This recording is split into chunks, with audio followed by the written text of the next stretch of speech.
vocês que estão nos acompanhando das plataformas de áudio e vídeo. Estamos começando mais um episódio do nosso podcast Conecta, Conexões que Transformam. Eu sou Sheila Chaves e para dividir hoje a bancada comigo, eu trouxe a Camila Paiva. Muito que bem, a gente está aqui para mais um programa e eu espero que no papo de hoje a gente consiga fazer algo bem legal, né? Com certeza. Camila, seja muito bem-vinda. Novamente, muito obrigada por ter aceitado o nosso convite. É isso. E eu tenho um recadinho para você que é aluno FMU FIAN-FAAN. Fica ligadinho que no final deste episódio você vai ter acesso ao QR Code que leva para o nosso exclusivo Clube de Vantagens, Camila. E o que é o nosso Clube de Vantagens? Bom, o nosso Clube de Vantagens são condições excelentes, descontos maravilhosos, tanto para você que já é aluno aqui da nossa querida faculdade FIAN-FAAN FMU, ou que está iniciando agora nesse começo de semestre, né?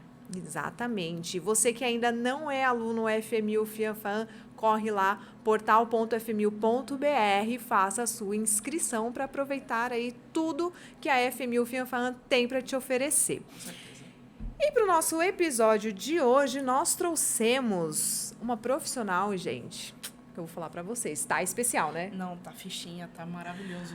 Olha só o currículo dela. Formada em Pedagogia pela FMU, com pós em Gestão de Pessoas pela USP, MBA pela Trevisan Escola de Negócios, ela também já foi professora do SENAC, palestrante no TEDx São Paulo, especialista no programa Encontro com Fátima Bernardes, do ano de 2017 a 2021, LinkedIn Top Voice de Carreiras de 2022 e atualmente ela é fundadora e CEO da empresa Empregue Afro. Com vocês, gente, Patrícia Santos. Obrigada, gente. Seja muito bem-vinda, Patrícia. Obrigada. A parte mais importante do meu mini currículo que você deixou de falar é que eu sou mãe de 4 filhos. Isso é muito importante. É o principal, né? Só é mãe de 4 filhos. Quem são esses 4 filhos? O Kainan, que tem 14, Matheus, que tem 12, Emanuel, que tem 8, e a Anissa, né, uma menina, para dar um equilíbrio nessa galerinha aí, que tem 7 anos. Que delícia! Agora, me fala, Patrícia, você é CEO e é mãe de 4 filhos. Como é que você consegue equilibrar? A gente tem rede de apoio, pessoas que ajudam na rotina. Meu marido está aqui nos bastidores, vocês não estão vendo, mas é uma das principais pessoas que me apoia, que dá toda a força, que é padrasto, mas meus filhos chamam de pai, está aqui na rotina, ajudando, apoiando, é tudo no gerúndio. É a definição de realmente companheiro, Parceiro, né? companheiro mesmo, né? Tenho 2 pessoas que trabalham em casa e vamos embora, né? Tudo tem que ser muito organizado e com excelente comunicação. Acho que tanto na empresa quanto na maternidade, a gente estava falando isso nos bastidores, né? Tanto o empreendedorismo quanto a maternidade exige muita paixão, mas também muita organização, porque, né, criança precisa organizar as coisas. Muito. E disciplina. E depois de ser mãe, eu melhorei muitas habilidades para ser uma melhor CEO como eu sou hoje. Entre elas, a organização e a disciplina. Que não é fácil. Agilidade também? Sim, Colocar, porque, fiquei mais ágil para resolver problemas Então. e gerir conflitos. Certo. Isso com certeza. Porque o que mais tem em casa com 4 crianças é problema e conflito. E a minha empresa, que tem 16 colaboradores, é a mesma coisa também. Só que numa proporção menor, porque já são adultos, né? Certo. Em casa com criança e adolescente, gente. São conflitos mais intensos, né? Dá um podcast só disso, tá bom? Agora, por que nós trouxemos Patrícia aqui para esse episódio de hoje? Porque a gente quer falar um pouco de diversidade étnico-racial no mercado de trabalho. E a Patrícia, ela é CEO e fundadora da Empregue Afro. Então, Patrícia, conta um pouquinho pra gente como que começou a Empregue e o que foi que te motivou a começar a sua empresa voltada para a inclusão étnico-racial? Bom, a inquietude começou enquanto eu estava aqui, enquanto aluna, como universitária. Comecei a participar de programas de estágio, porque a vida universitária é essa, né? Precisa fazer estágio. E quando eu comecei o meu primeiro, eu entrei, eu olhei e falei, gente, não tem negro aqui, né? No processo seletivo, eu já olhei para os lados, já vi que quase não tinha. Depois de aprovada, analisando a empresa, eu comecei a trabalhar numa emissora de televisão também, que na época tinha 5.000 colaboradores. Certo. E quase não tinha negros. E eu comecei a falar que coisa esquisita, né? Porque eu sou de uma família miscigenada. Minha avó, por parte de mãe, que cresceu comigo, era preta, Certo. uma senhorinha de uma pele bem escura, e o meu avô era branco. Quando ele faleceu, minha avó ficou comigo, com a minha mãe, que era caçula, de 6 filhos que ela teve. E eu cresci com essa consciência racial, ela contando as histórias do que ela passou como escravizada, das situações que ela viveu na fazenda de café onde ela cresceu. Então, eu sabia que a maioria dos meus amigos, brancos e negros, não tinham essa mesma consciência. Imagina, mais de 20 anos atrás, né? Mas eu tinha essa consciência por ter a minha avó por perto. E quando eu comecei o meu primeiro estágio na área de RH, eu olhei para o lado e falei, gente, que esquisito, não tem negros aqui. Eu queria encontrar alguém que se parecesse comigo e queria que as pessoas pudessem ter a oportunidade que eu tive. Eu morava do lado da favela de Heliópolis, aqui em São Paulo. Vocês devem conhecer, né? Sim. Mó rolê para chegar na FMU. É. E outro rolê para chegar no estágio. 2h30 de busão, aquela história, né? De quem está começando e mora na periferia. A vida era essa. E eu queria que outras pessoas que se parecessem comigo tivessem essa mesma oportunidade. Só que elas não vinham para o processo seletivo, elas não apareciam. Então, eu comecei a participar de coletivos de universitários negros. Não tinha muita internet nessa época, né? Sim. Talvez a Camila não vai saber, que era novinha. O que será que era isso, um tempo sem internet? A gente se encontrava pessoalmente, só conversava pessoalmente, né?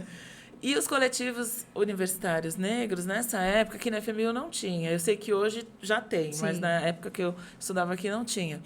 Eram os lugares onde a gente conseguia trocar ideias. E quando eu chegava, as pessoas falavam assim, ai, você é de RH, me dá uma dica, meu currículo, me ajuda. Não, pelo amor de Deus, eu venho aqui participar. E isso me ajudou a pensar, poxa, se tanta gente fica perguntando para mim como montar um currículo, vou montar uma palestra e eu falo para muita gente de uma vez, né? Vou montar... E as pessoas falavam, tá, e como é que eu me vendo na entrevista? E depois, me dá umas dicas, como que eu consigo permanecer no emprego? E aí, conversando com esses meus amigos dos coletivos, eles falaram, cria um projeto de empregabilidade. E, na época, eu tinha acabado de terminar a faculdade aqui, estava já pensando o que eu ia fazer de pós, como é que seriam, né, as próximas etapas da minha vida.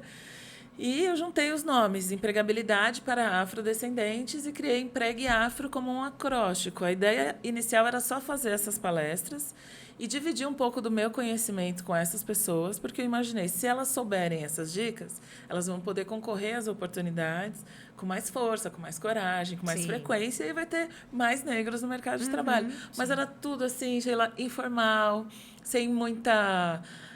pretensão. Eu queria genuinamente ajudar as pessoas com o meu conhecimento. Então, a gente começou assim, bem informal.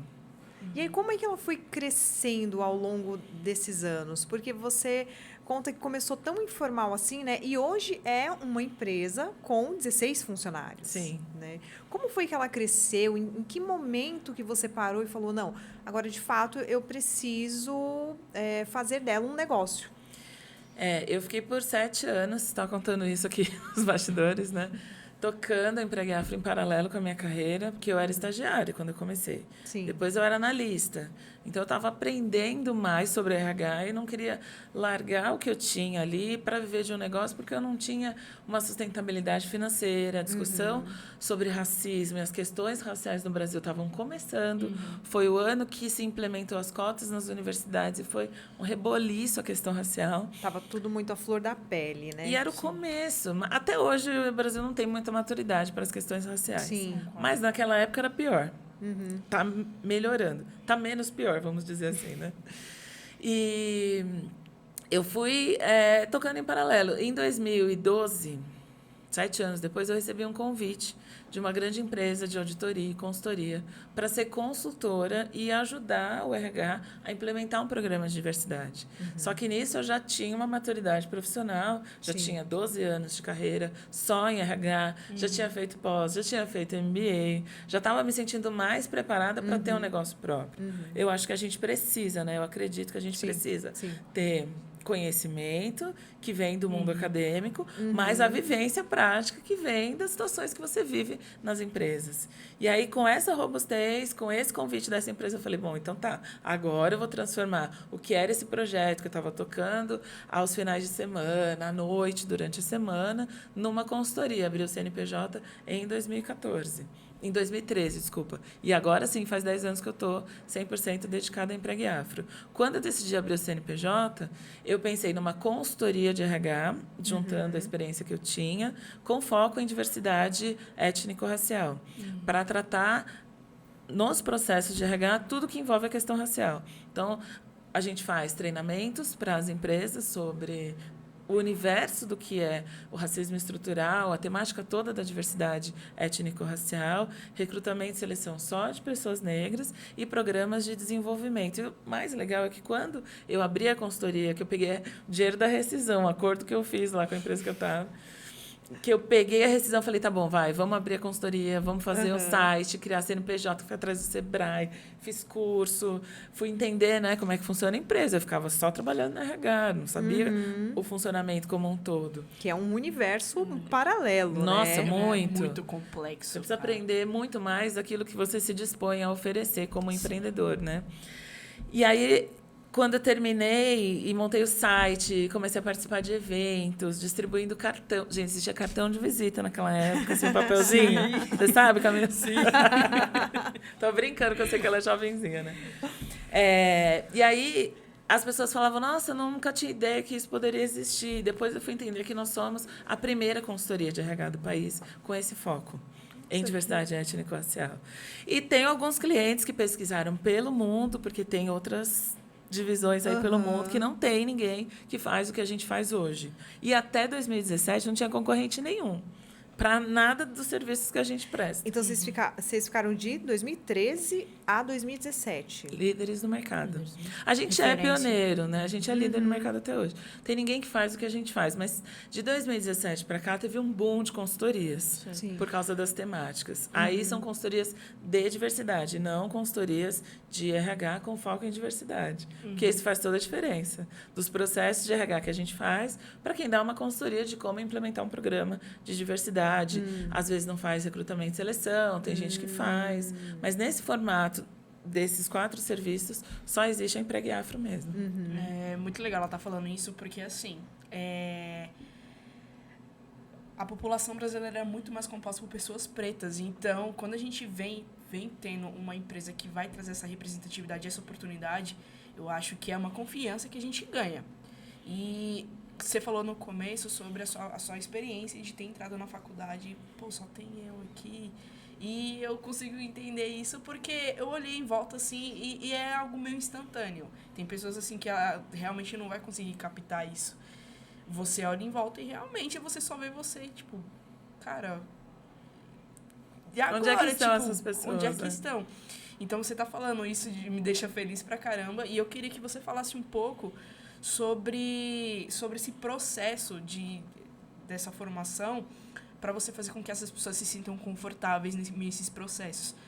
Hoje eu queria que você desse, não sei, talvez uma margem de você trabalhando com isso, de se você conseguiria dar pra gente um número de quantas pessoas, por exemplo, já conseguiram passar por esse seu processo e conseguirem ser empregadas? Então, você vê que louco, porque comecei tudo sozinha, em 2005.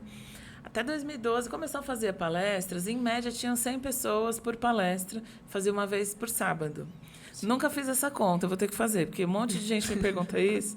Então, até 2012, não tenho ideia. Até 2017, eu consegui contratar a primeira pessoa em 2017. Oficialmente, falei, não, agora eu tenho um colaborador no Empregue Afro. Porque é isso, gente, o processo todo, você vê o close, né? Você vê... Mas o tem glamour, né? o corre, o processo, ele é lento, não acontece de um dia para o outro. A não ser que você seja herdeira, você tem um pai que te dê, né? Não sei quantos R$1.000, eu nunca tive isso. Às Minha família... eu sonho com isso, e se eu tivesse eu também. um berço de ouro. A cegonha, o GPS da cegonha cegonha errou, estava errado, deu bug. Vai que ela, né, dá um desvio de rota aqui. Mas nunca tive, né, os meus pais para me ajudarem, a não ser com filha, não vai dar certo. Minha mãe era dessa. Filha, esquece isso. Fica no emprego formal. Procura algo estabilizado pra você, você Patrícia, precisa. A fazer um tá inventando. concurso. Concurso, nossa, era o sonho da minha mãe. A minha mãe também, Eu o acho sonho que dela todo pai era tem eu fazer um E o concurso. pior é quando meu irmão passou. Aí ferrou pra pronto. nós. Eu e minha irmã, a gente nunca atingiu isso, né? É aquele famoso. A galera costuma brincar tipo, ainda bem que eu não sou prima, ele não é meu primo, porque tem isso, né, de comparações dentro da própria família. Gente, mas assim, hoje, como especialista em carreira e mercado de trabalho, você tem que ir para onde seu coração bate. Não adianta sim. você querer achar que algo, porque é forçado, porque é família, porque é alguém, você não vai ser feliz, você vai ficar frustrado, você vai ficar triste. Você pode ganhar muito dinheiro, você vai ver que não é o dinheiro que te traz Sim. felicidade. Isso é uma mentira. Óbvio que com o dinheiro, pagando viagens, comprando um carro bom, ele você resolve é feliz. muita coisa. Mas não a lógica não é o contrário, não é o dinheiro que traz a felicidade. A sua felicidade vai atrair dinheiro, quanto mais dinheiro você tiver, Sim. mais você vai ser feliz, óbvio. Sim. É essa a lógica, né? Que a gente cresce na periferia, a gente não tem esse pensamento.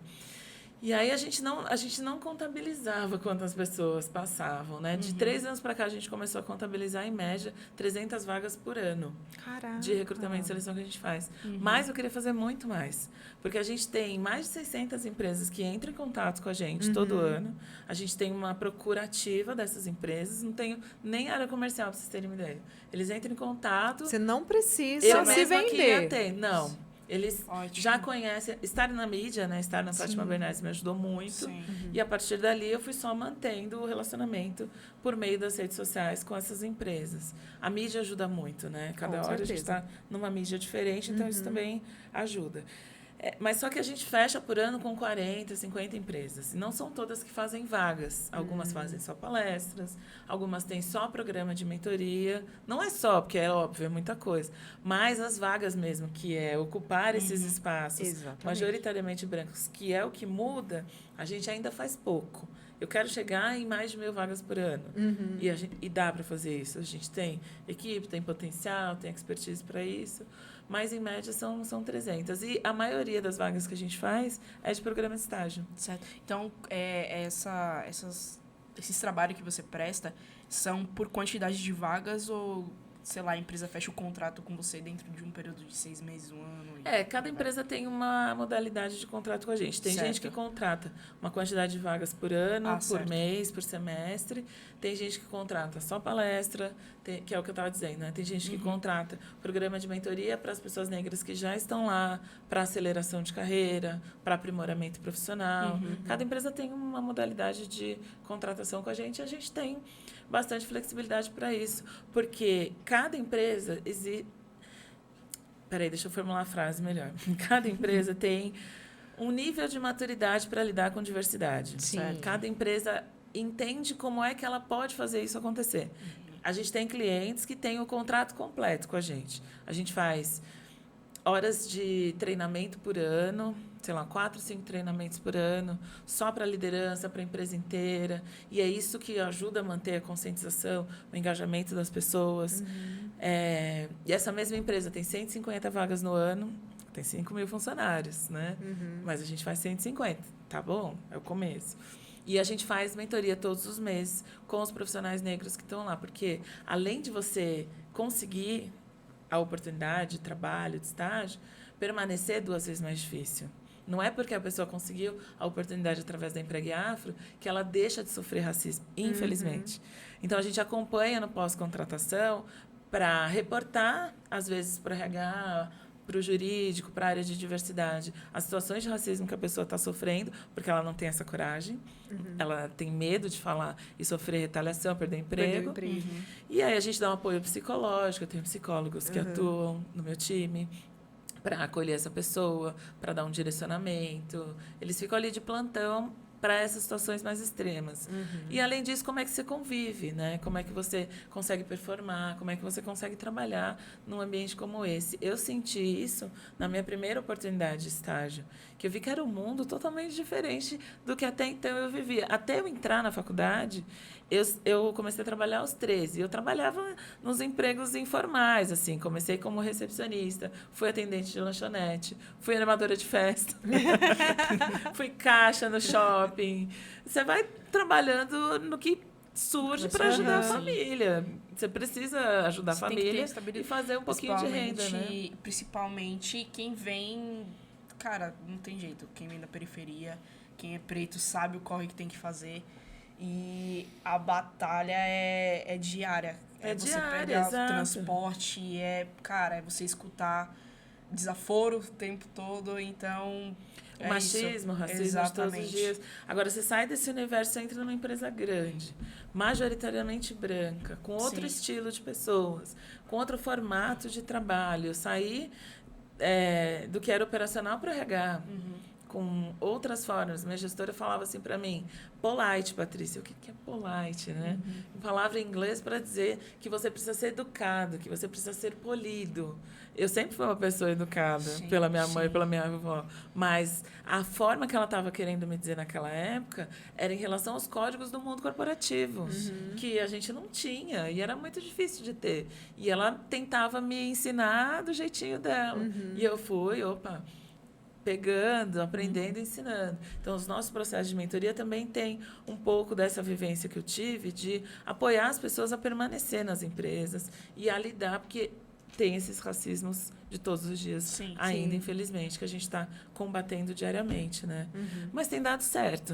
A gente está sobrevivendo, está contrariando as estatísticas, está fazendo acontecer, né? Hoje, com a empresa já criada e estabilizada, eu queria que você falasse um pouco como, por exemplo, com o surgimento da internet mais incisivo, como se trouxe algum diferencial para a empresa ou como que você consegue tratar disso no meio, sei lá, redes sociais, por exemplo? Sim, a internet revolucionou, acho que a maioria dos negócios no Brasil, né? Sim. Para nós, ajuda muito nos processos seletivos, porque a gente faz tudo 100% online. Antigamente era a coisa do presencial, marca dinâmica de grupo. Quem nunca fez uma dinâmica de grupo presencial para um processo seletivo, não é? De alguma empresa na vida. Hoje a gente faz 100% online. Em alguns dos nossos clientes, a pessoa vai para o presencial, mas o nosso, que é a primeira etapa do processo, é online. A gente se conecta com todos os nossos seguidores, todas as pessoas que estão na Empregue Afro e concorrendo ao processo seletivo através da internet. A gente tem mais de 60 mil pessoas nas nossas redes sociais. Por ano, a gente contabilizou, se eu não me engano, 20 mil pessoas concorrendo aos processos seletivos por meio de uma plataforma de inteligência artificial, que eu sei, a galera critica, é chato, mas a gente precisa, porque tem muita gente... É uma ferramenta, né? É uma ferramenta, tem muita gente para poucas vagas. Então, inteligência artificial ajuda a fazer alguns filtros. Como nós somos um negócio social, a gente toma todo o cuidado com a configuração para não excluir as pessoas, para analisar com muito carinho todo mundo que se inscreve. Mas é um volume, né? 20 mil pessoas para 300 vagas, como é que você faz? Principalmente para você que tem a empresa de representatividade. Então, realmente as pessoas vão buscar porque, cara, tá enxergando a oportunidade que ela tem. É a oportunidade. É isso. Então, a gente não vive sem internet hoje, não tem jeito. Você comentou de que algumas empresas... É diferente, né? Algumas empresas contratam só palestra, outras você fecha o pacote todo completo, né? O que falta? O que você acha que falta nessas empresas para que mais delas fechem o pacote completo e para que cheguem, de fato, à contratação, né? Porque... Essa é a pergunta que a gente se faz lá no time todos os dias, né? Mas, gente, o que está faltando? Eu tenho algumas teorias particulares, assim, né? Esse ano a gente vai lançar uma pesquisa com essas pessoas todas que procuram a gente e não fecham. Porque, às vezes, tá bom, essa grande empresa não fechou com a gente. Será que fechou com um concorrente? A gente vai investigar as redes sociais, o site não tem nada. Não tem postura nenhuma. A não ser que aconteça uma tragédia. A não ser que aconteça um escândalo. aí a empresa vai se posicionar, sabe? Aí começa a se preocupar com imagem. e ali, Por causa né? de uma crise, de uma dor, não porque ela Sim. tem uma consciência. O movimento negro no Brasil lutou pelo Dia da Consciência Negra para que as pessoas tenham consciência da importância que é lutar contra as desigualdades sociais, gerar oportunidades para as pessoas negras, criar um papo aberto como esse sobre as questões raciais. E uma das minhas teorias do que falta na essência é essa consciência. Tem gente que eu vejo que é apegada ao racismo. Gosta de ser racista mesmo, sabe? Tem ódio de gente preta e é o jeito da pessoa de ser. Tem gente que é inconsciente, ela nem percebe. Tem gente que é consciente mesmo, de gestores que falam, não, olha, eu estou aqui trabalhando com vocês porque o RH me trouxe uma imposição de contratar gente preta, mas você vai encontrar mesmo com competência? E aí eu respiro fundo. Você acha que se eu não tivesse competência para encontrar essa pessoa que você procura, estava aqui? Não estava, né? Exatamente. A gente vai se empenhar para encontrar essa Acho que pessoa. você tá com o ego muito inflado, meu querido. Vai ter gente que sim, competente. A gente, de vez em quando eu brinco, a Camila fala, mas a gente vai ter que ver se ela vai querer vir trabalhar aqui, né? E chega nesse ponto que eu ia até, mas você acabou respondendo também e tal, que sobre as polêmicas, sei lá, uma empresa vir se posicionar por conta de alguma polêmica, sobre essa parte da contratação dos seus serviços, de, por exemplo, eu vou só contratar ela para bater uma quantidade aqui de pessoas e tá tudo certo. Mas essas empresas não fazem com a gente. Não, né? Faz com a concorrência, ou sei lá, Só pra por uma poder iniciativa preencher, né? própria. Só pra... Porque a gente fala assim, você precisa de pelo menos uma palestra para entender o que é a questão racial no Brasil. Sim. Uma horinha com todos os colaboradores, eu mesma faço a palestra para explicar de forma didática, simples, o que é o racismo estrutural e por que a diversidade étnico-racial é importante. Por que as empresas estão abrindo as portas para falar sobre isso? Por que eu preciso contratar uma pessoa negra? Perguntas básicas que todos os colaboradores têm que saber responder. E aí tem empresa que fala, não, mas eu não preciso, a gente não é racista. Eu falei, eu não estou apontando o dedo para você para dizer que você é racista. Eu estou dizendo que a gente precisa da consciência. A gente precisa do engajamento, de preferência genuíno, através da consciência. Só que é isso, a maioria das empresas não tem o engajamento genuíno por consciência. Tem por concorrência, meu concorrente está fazendo, eu quero fazer, ou porque achou que está na moda. Eu não acho que é moda. Para mim é uma causa. Sim. Mas tem gente que acha que é moda, tem gente que acha que vai ganhar um destaque de mídia se fizer. Sei lá, tem várias motivações para fazer algo em relação à diversidade. Só que a maioria não faz porque ainda não chegou nesse ponto genuíno. Da consciência. E para ser genuíno, cada um tem algo que te toca, particularmente, sabe? Eu atendi por 5 anos uma grande farmacêutica que as pessoas falavam assim, nossa, ela deve ser o case, mas o CEO que estava lá, ele tem sobrinhos negros que foram adotados pelo irmão. E eles passaram tantas situações de racismo com essas crianças há uns 14 anos atrás, que ele pessoalmente falou, eu vou fazer algo contra o racismo. Eu quero aqui na minha empresa, treinamento, o ano inteiro, ações todos os meses, seja logo, o treinamento, roda de conversa, bate-papo, sei lá. Ele bateu o martelo e falou, eu quero. Porque e ele era o sentiu, presidente. né? Ele não gostava de contar muito isso, por isso que eu não estou falando o nome dele. Porque ele não gosta muito de contar isso para as pessoas não acharem que é pessoal. Mas se não fosse essa vivência pessoal, eu não sei se ele teria o mesmo engajamento. Exatamente. Porque eu vejo pouquíssimos CEOs atuando contra o racismo, sabe? É uma questão, eu não sei, mas existem leis? Existe, nossa, muitas. A gente tem a Lei Federal do Estatuto da Igualdade Racial, que sugere que as empresas no Brasil tenham, no mínimo, 20% de negros em todos os seus quadros de profissionais. Então, tem uma lei federal que está em vigor. A gente tem a atuação do Ministério Público do Trabalho, que de 2019 para cá conseguiu uma normativa técnica do governo para dizer que as empresas podem fazer anúncios de vaga exclusivo para pessoas negras, tanto que tem aumentado isso, a gente tem visto mais na internet. Antigamente não podia, qualquer Sim. tipo de discriminação de cor, raça, credo, em anúncios de emprego, em anúncios de trabalho. E hoje, por causa dessa legislação de 2019, pode. A gente tem a ONU pressionando as organizações com os objetivos sustentáveis e a década do afrodescendente para dizer que é importante ter uma postura contra o racismo, Então, assim, não tem, do ponto de vista da legislação, nada que impeça as empresas de fazer um programa. Só que essas leis, elas não são punitivas, como a lei de inclusão da pessoa com deficiência, Sim. por exemplo. Essa lei prevê que as empresas que têm acima de, não sei, não lembro agora, mas acho que são 1.000 colaboradores, precisam ter 5% de pessoas com deficiência. Se não tiver, aplica multa. Aham. E aí tem empresa que faz isso que você falou, Camila. Tem. Eu contrato a empresa para trazer essas pessoas com deficiência, eu cumpro a cota, bato minha meta. certo. Mas E também não vou a pagar a pessoa multa. fica ali. Não, a pessoa está onde? Eu tenho uma irmã No com, atendimento, com né? deficiência, né? Ela não ouve. Então, a gente sente muito, assim, a dificuldade de uma colocação no mercado. Sim. E mesmo quando ela consegue essa colocação, não é uma colocação adequada às necessidades dela, entendeu? É bem aquela coisa, estou contratando para cumprir a cota.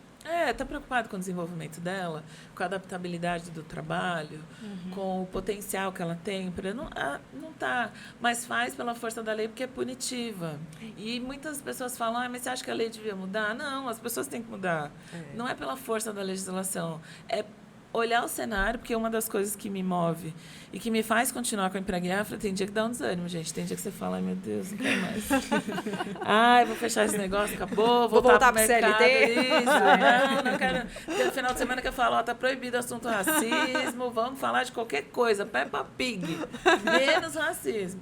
E aí você assiste a Peppa, você vê uma situação de racismo, você fala, ai, não. Não tem como. Meu Deus, não dá, não dá. Que as pessoas às vezes têm essa imagem, né? Só porque você é preto, você tem que falar 24 horas sobre o Toda tema. hora, Toda hora, não é Mas bem assim. você é ativista, né?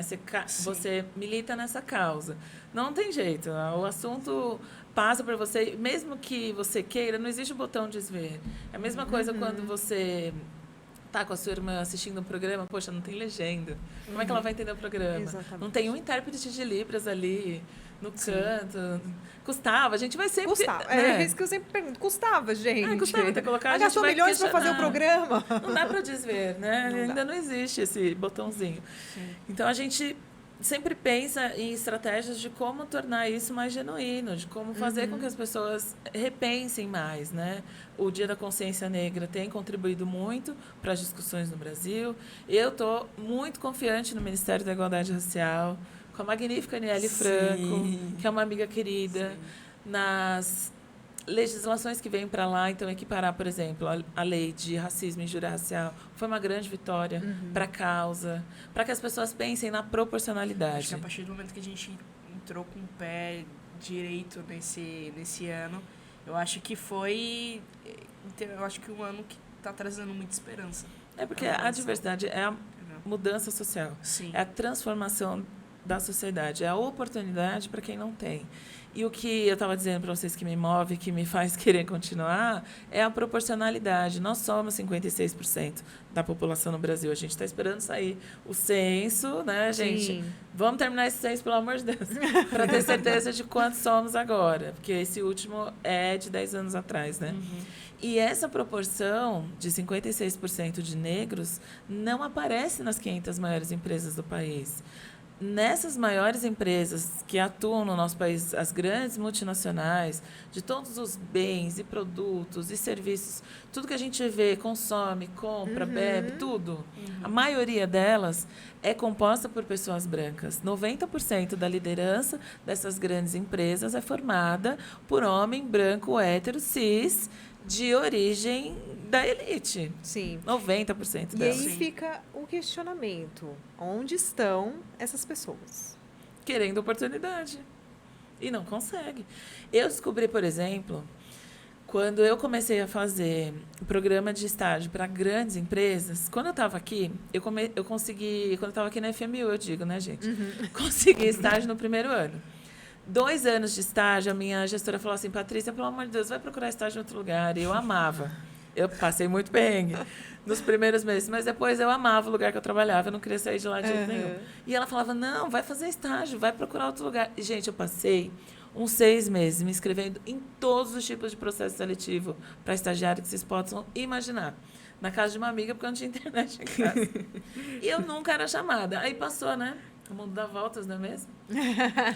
O mundo não gira, ele capota, né? Passou uns anos, fui chamada para essas grandes empresas, grandes nomes, que eu queria muito ter sido estagiário, para fazer os programas de estágio.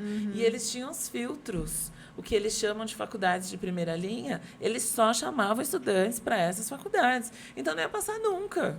Por mais que eu tivesse vivência, por mais que eu tivesse vontade, né? Respondia tudo com uma sagacidade, né? Porque eu já estava na RH. Já manjava dos Paranauê. Mas assim, ninguém me chama. Porque esse filtro de exclusão tem Sim. mudado, está mudando. Sim. Já diminuiu muito, mas ainda tem empresas que têm esses filtros de exclusão. E aí a gente não consegue mudar a história. Onde é que está a maioria do povo negro, né? Exatamente. Já que, como você bem disse aqui, né, mais de 50% da população se declara negra, onde estão? Está buscando oportunidade. A gente já entendeu a importância de estudar. As cotas, as discussões de ações afirmativas no ensino superior, já levou para o nosso povo preto, a maioria periférica, a importância de estudar. As pessoas já entenderam. Só que elas entram na faculdade e não conseguem oportunidade de estágio, não conseguem oportunidade na área. E aí voltam para o operacional. Não tem nada de errado com o operacional. Tá tudo bem você trabalhar no operacional. O problema é permanecer no operacional. Você não tem nem a chance de concorrer, de mostrar o seu talento por causa da sua origem, por causa da sua cor, por causa da faculdade que você estuda. E tudo isso só vai mudar quando a gente tiver essa consciência genuína. Sim. Parte disso vem do governo, das políticas públicas, da legislação, mas parte disso vem de cada um de nós empenhado em fazer algo, em perceber que precisa mudar. Ir lá na empresa e falar, poxa, estou vendo que nessa área, nesse departamento, não tem tantas pessoas negras, não tem ninguém com deficiência, não tem ninguém que representa a comunidade LGBTQIA+. Cadê essas pessoas? A gente pode chegar no Eu acho RH que deve. e dar essa dica? Deve, fica a dica. Assim, RH, então, eu tô percebendo aqui, ó, vamos trabalhar mais, né? Vamos trazer Nesse pessoas mais sentido, diversas. vamos dar uma diversificada nesse Porque a gente também tem pesquisas da McKinsey, pesquisas internacionais que comprovam a importância da diversidade. Quanto mais diversos os times, mais resultados eles trazem para as empresas. E, consequentemente, mais lucro. A gente estava brincando, né, que antes da gente iniciar o programa, sobre humanas e exatas, né? Sim. E onde, por exemplo, dependendo da empresa, até que são focadas mais para a área de humanas, sei lá, trabalhar com audiovisual, por exemplo, você vai ter a galera ali que mais de humanas.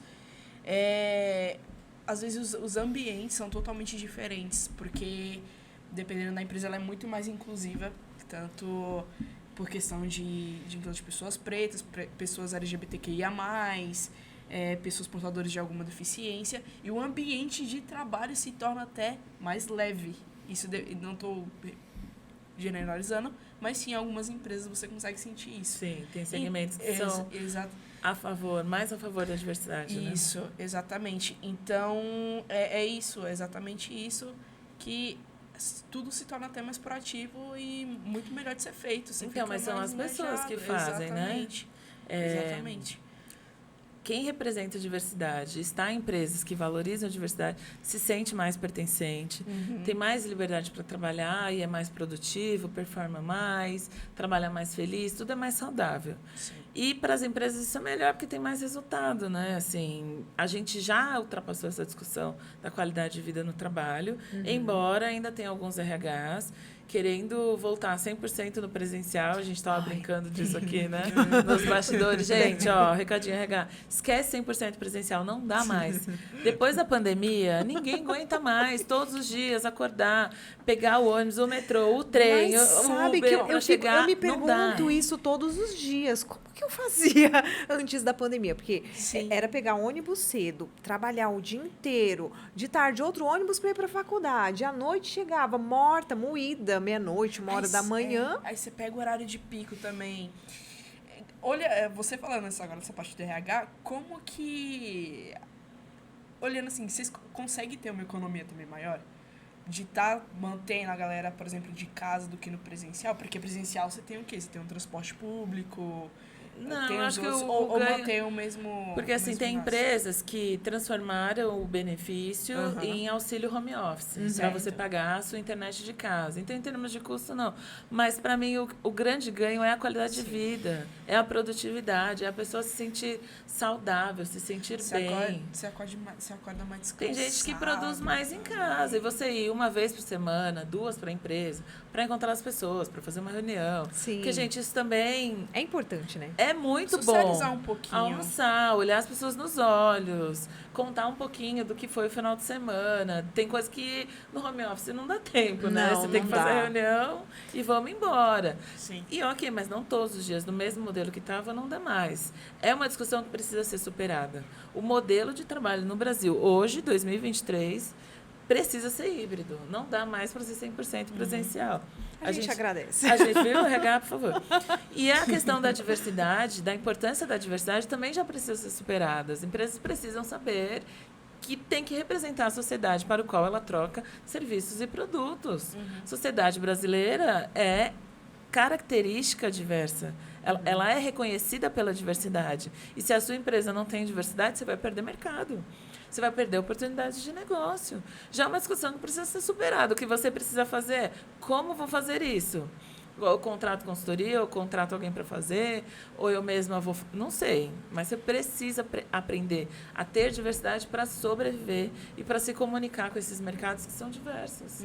Não dá mais para a gente ficar preso e fechado na nossa bolha, né, gente? Sim, exatamente. Agora, uma questão assim, Patrícia, e muito se fala, as pessoas muito falam, discutem muito, né, a questão do racismo. Eu, Sheila, como pessoa branca, eu posso discutir, eu posso falar sobre. Óbvio que eu não vou, eu não passei por isso, mas de que forma eu posso contribuir para trazer essa discussão, para trazer isso dentro da empresa que eu trabalho, para fazer isso chegar no meu RH, para que eu possa reverberar e começar um movimento dentro da empresa que eu trabalho? Sim, pode e deve. É uma responsabilidade social de todos nós por uma sociedade justa e igualitária. Não é uma causa pessoal, não é lacração, não é para ganhar likes, é por entender que a sociedade precisa de uma transformação. A partir do momento que a gente percebe que as pessoas não têm as mesmas oportunidades, eu acho que é um dever cidadão levantar a bandeira e falar, gente, eu sou hétero, mas eu defendo a bandeira LGBT+, onde eu estou. Falou, mas será que não precisa? Hoje a Empregue Afro é 70% LGBT+, porque a gente consegue dialogar e entender as letrinhas todas e trazer essas pessoas para lá. Tive que aprender muito, porque não era algo que eu aprendia. Sim. Também não tenho ninguém com deficiência na minha família, ninguém próximo, mas levanta a bandeira, levanta a mão, e é o nosso lugar de fala. A Djamila Ribeiro trouxe esse conceito do lugar de fala. Muitas pessoas usam isso de forma errônea, mas é preciso dizer que todos nós temos o nosso lugar de fala. O seu lugar de fala, como mulher branca, pode ser usado de forma estratégica para fazer com que outro branco ouça você dizendo do que a Camila indo lá levantar, lá vem ela, querer, entre aspas, legislar em causa própria. Sim. Porque essa não é uma causa própria, é uma causa nossa, da sociedade brasileira, que a gente precisa mudar isso. Não dá mais para viver num Brasil tão desigual, com tantos extremos. Se a gente olhar os índices de pobreza, a maioria são negros. Sim. O índice de desempregados, a maioria são negros. Índice de mulheres vítimas de violência doméstica, a maioria são negras. Não é coincidência, gente. Isso é fruto do racismo. Não dá para você olhar as notícias no jornal e falar, não vou fazer nada sobre isso. Então, o que eu posso fazer? Levantar a mão e falar, vamos fazer alguma coisa, eu não sei como fazer. Então, chama um especialista, chama um consultor, chama alguém que sabe. Mas só de fomentar a discussão é a mesma coisa no dia a dia de trabalho. Quando você está na roda de conversa com amigos, no bar, aí você vai falar para mim, ai, Patrícia, você é a chata do rolê. Às vezes é isso mesmo, tá? Desculpa. Tem que ser. Mas, senão, a gente permanece na mesma, sabe? Todas as vezes a gente vê as coisas repetindo, acontecendo, e a gente não faz nada até quando? E eu acho que as pessoas têm que ter consciência também de que é provocar uma mudança que não vai só beneficiar o outro, né? Não, é a sociedade como um todo que ganha. Eu né? vejo muita gente falando assim, né? Ah, mas todo mundo já nasce igual. Ah, porque pela lei todo mundo já é igual e não sei o quê. Na prática não é, né? Então, mas na prática não é. Então a Não. gente precisa. No dia a dia a gente sabe que isso existe, né? 2 jovens, um branco e um negro, que saem da periferia e vão procurar emprego no shopping. Os dois têm as mesmas condições, só que quando ele chega lá e o selecionador branco olha para um jovem branco e um negro, quem que vocês acham que ele vai selecionar? Às vezes, inconscientemente, ele traz alguém que se parece com ele. Sim. Ele não está nem pensando nisso. E aí esse jovem negro não tem a mesma oportunidade que o outro, que é branco, mesmo que eles sejam vizinhos. Porque o privilégio da branquitude, que faz parte do racismo estrutural na nossa sociedade, ele existe.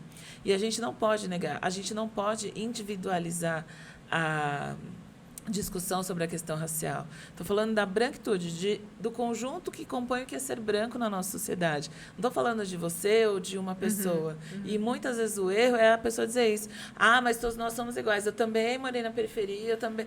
Ok, que bom, é a sua história, é o seu mérito. Ninguém tira o mérito de ninguém para falar de oportunidades. Nós temos o nosso mérito. O que a gente vai combater é a meritocracia. Quem domina são os brancos.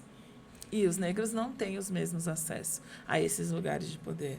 Nós temos políticas hoje públicas que determinem essa inclusão étnico-racial dentro da própria política? Sim.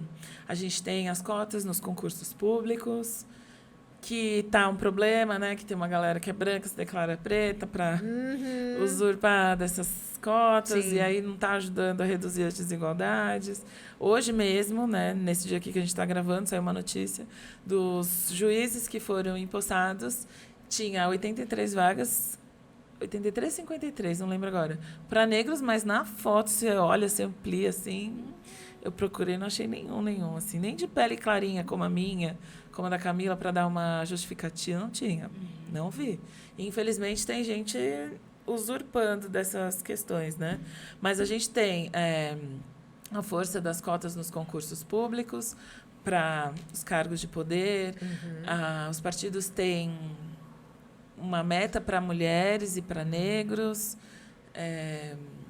para cargos comissionados. Legislação tem, mas o problema é na prática. Como a maioria são os brancos que estão com a caneta na mão, quem é que está validando essas pessoas que se dizem negras para ocupar esses lugares, para realmente fazer valer e ter uma oportunidade de mudar de vida, né? Será que uma fiscalização ajudaria ou não? Sim. Eu tenho uma esperança no Ministério da Igualdade Racial para a implementação dessas bancadas de heteroidentificação, como a gente tem nas faculdades, como uma fiscalização, mas uma forma assim mais rígida. Não sei o que a ANEEL vai fazer. Mas ela vai ter trabalho. Ela precisa fazer algo que realmente oportunize quem precisa. Quem é negro e sofre racismo ali no dia a dia, que se aprovar, estudou, passou no concurso, atingiu a pontuação, tem 10 vagas, são 2 reservadas para a pessoa negra. Por que essas 2 ela não ocupa? Porque tem um lá querendo fazer valer a oportunidade que era para outra pessoa. Então, alguém tem que fiscalizar, tem que olhar e falar. Uma oportunidade que ainda está pouca, né? Nas vagas nas universidades, a proporção é essa. Cada 10 vagas, 2 são reservadas para cotistas. E que reclame, né? Tem que reclame. Tem gente negra que nem se inscreve nas vagas para as cotas, conquista o vestibular sem isso. Mas isso é um direito para a gente tentar equilibrar essa balança que é tão desigual no nosso país, né? Olhando assim, eu queria... porque ainda dentro do meio tem pessoas negras e tudo mais que, mesmo passando até por situações adversas e tudo mais, às vezes não reconhecem que foram vítimas do racismo ou que acreditam que, sei lá, quem luta pela causa mesmo está se vitimizando. E eu queria que você falasse um pouco sobre isso, de como moldar essas pessoas, porque tem toda uma questão psicológica de, eu sou preto, mas eu não tô vendo isso que você tá mas passando, isso é um dos frutos do racismo estrutural também. E aí como que você lida com essa parte dentro da sua empresa, né? Você fala do racismo estrutural. Mas essas pessoas elas não se inscrevem nas vagas da Empregue Afro porque elas não acreditam nisso. a gente já abordou pessoas, através do LinkedIn, por exemplo, oferecendo uma oportunidade, a pessoa não quis, porque não queria ser vista como alguém que entrou através da Empregável. Falou, estou te oferecendo uma oportunidade de trabalho, você não quer? Não, porque eu não quero ser taxado como o cotista.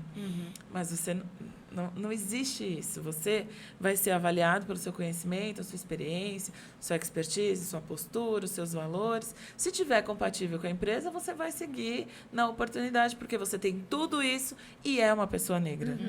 Não é porque você é negro, beleza, gostei da sua carinha, vou te indicar para essa empresa. Tem todo um processo para fazer valer essa ação afirmativa. É a mesma lógica das faculdades, assim. As pessoas que falam que isso é vitimização é porque não estudam, né? Não estão vendo os índices. Não teve a consciência de classe que realmente Não, mas, era pra ter. se É você- tudo isso, você tem que. São os dados, tá Se na sua você cara. se propõe a entender a estrutura da Sim. sociedade, o mínimo, Sim. como é que está estruturada a sociedade brasileira? Como é que ela funciona? Você vai entender o racismo, você vai dizer que vitimização, mimimi é desculpas para quem não quer discutir. É o mesmo paralelo de quem fala que nós mulheres reclamamos do machismo, porque os homens, homem isso, homem aquilo. As pessoas reclamam. Gente, você está na pele, mesmo quem está... Eu já vi mulheres com discurso machista, reproduzindo o machismo, porque ela aprendeu isso na estrutura, né? O racismo estrutural está na mesma proporção do machismo estrutural, da homofobia, do capacitismo na nossa sociedade. A gente juntou o combo aqui, ó. A sociedade brasileira tem de tudo, tá uma beleza. Então, as pessoas que querem dialogar... Primeiro, Estão dispostas, né? quem quer conversar comigo, eu converso numa boa. Certo. Já tentei conversar com quem não acredita nisso, acabou. É contra cotas, é contra ações afirmativas. Já cheguei a conversar com pessoas que falam assim, não, a emprego afro eu acho até legal existir, porque emprego para negro realmente é mais difícil. Mas cota na universidade eu não concordo. Falei, mas a nossa lógica é a mesma. Nós somos uma ação afirmativa. Nós existimos para corrigir uma desigualdade, tanto na faculdade quanto no mercado de trabalho. Não, mas eu não concordo, não. Emprego afro até acho legal. Falei, não adianta, a pessoa não quer dialogar. Quem quer dialogar, a gente leva a pessoa a refletir. Né? Você tem que entender os argumentos dela. Mas por que você acha que é vitimização, enquanto a maioria das pessoas que foram contaminadas pela Covid-19, que morreram, são pessoas negras? 60% dessas pessoas são negras. É coincidência porque a maioria é negra? Ou quem acessa e tem mais oportunidades de sobrevivência porque tem boa alimentação, tem condições de saúde, são pessoas brancas?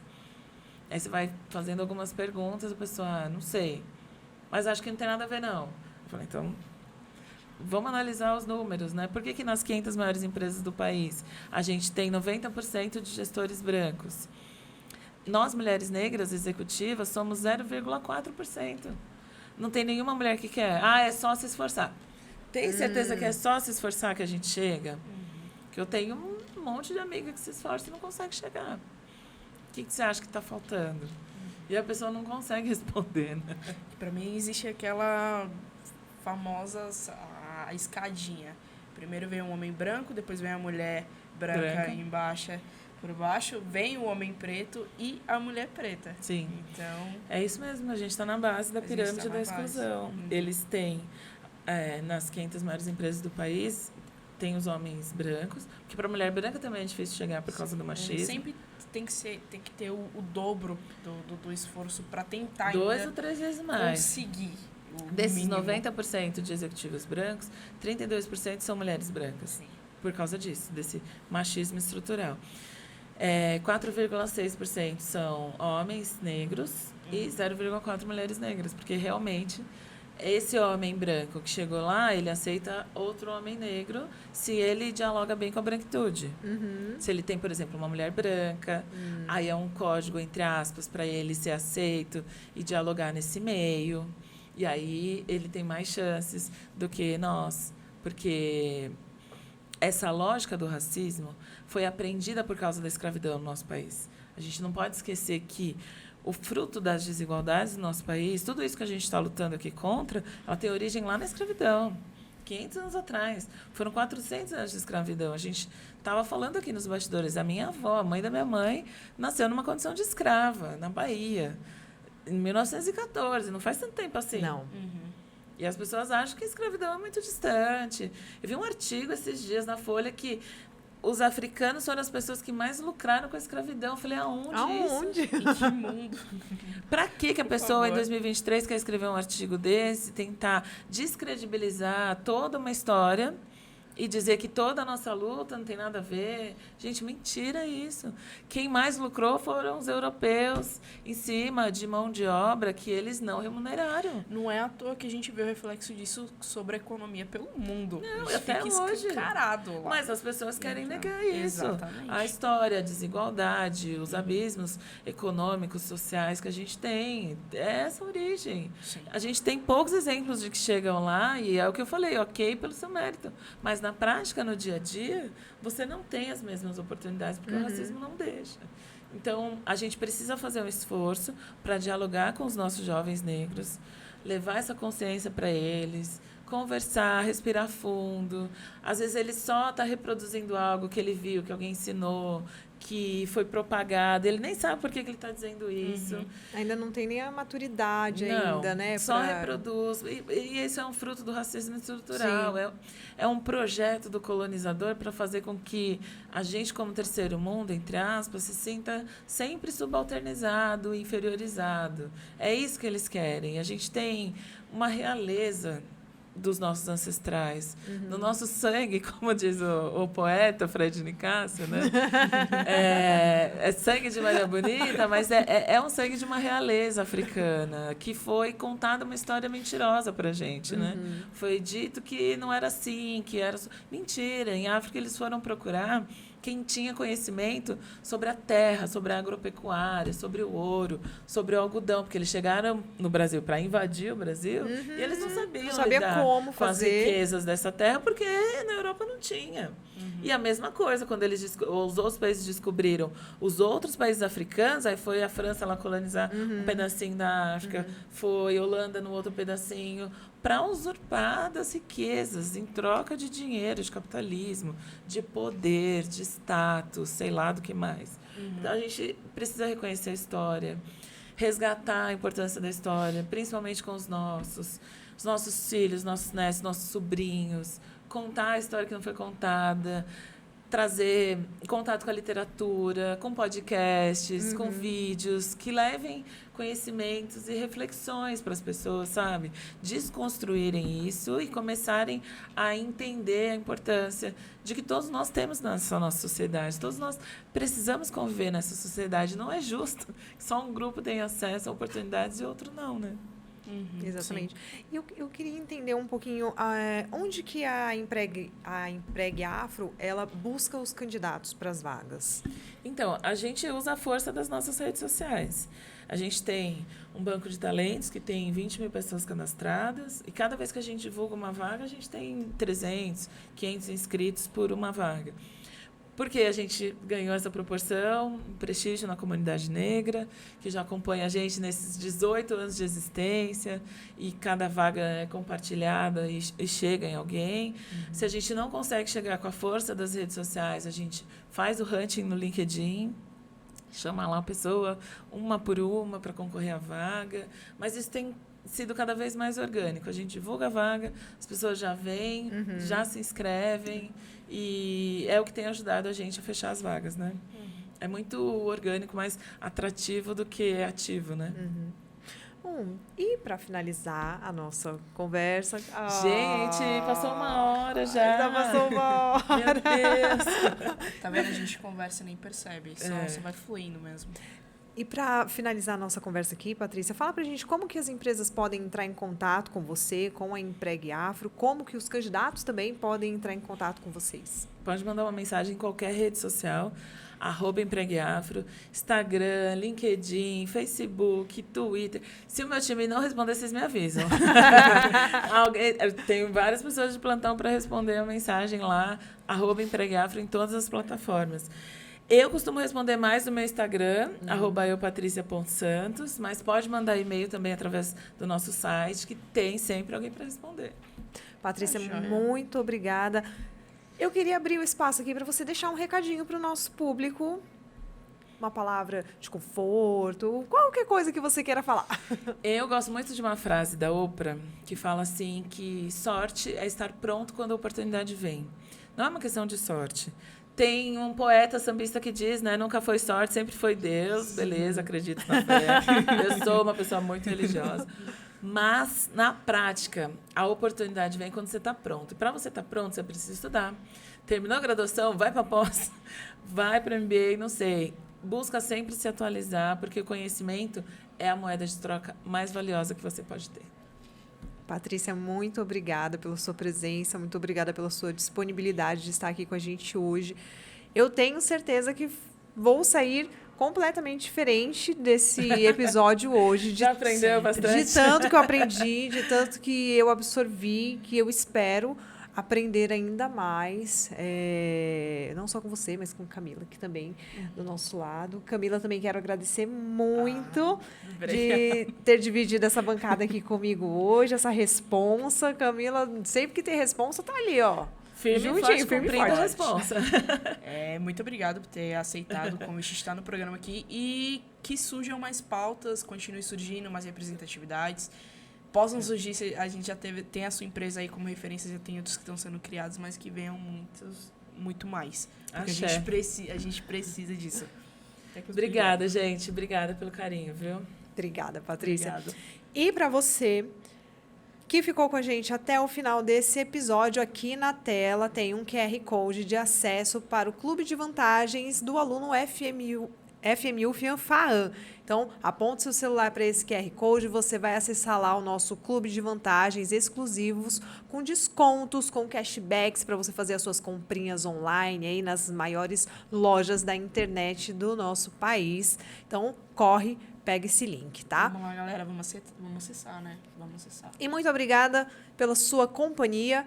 Até o próximo programa. Até, pessoal. Beijo. Beijo.